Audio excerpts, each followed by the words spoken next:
about what is going on in the mountains, and it is getting worse and worse. I am about an hour away. We are so close, but yet feel so far. Everybody here is feeling helpless of what they can do to help. All the donations we are getting is not enough.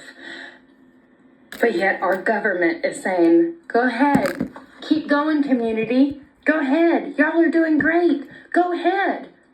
Now, you know what is asked of the community to get?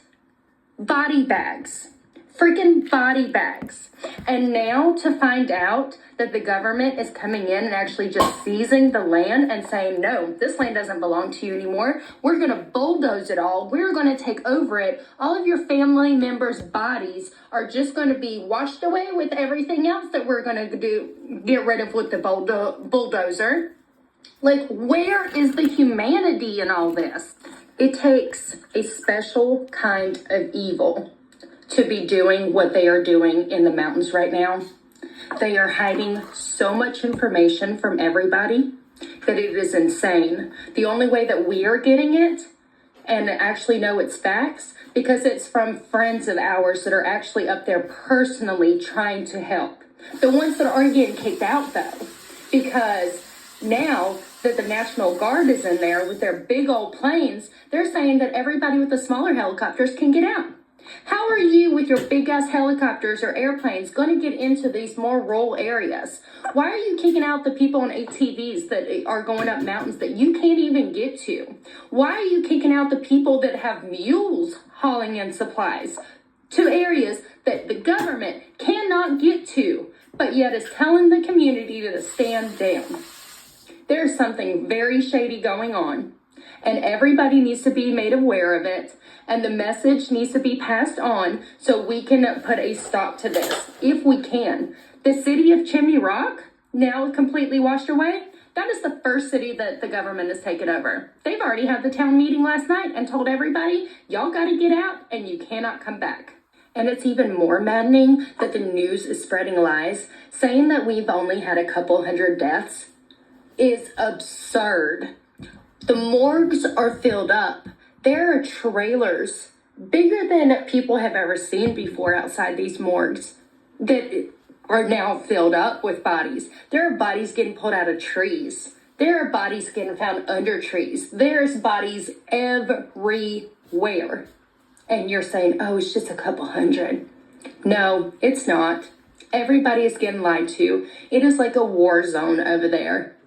It's not something that is going to be fixed in a couple of hours. They are projecting that the power will not be back on till the end of January. There are people on those mountaintops that don't even have service or know how bad it is around them because they are so cut off from the world. There are people still stranded, all their neighbors' houses, their own houses gone. They're stuck on the top or side of a mountain because landslides happen all around them.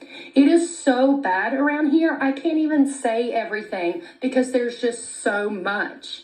Please spread the word. The government is lying to us, and the government is doing this, and it needs to stop.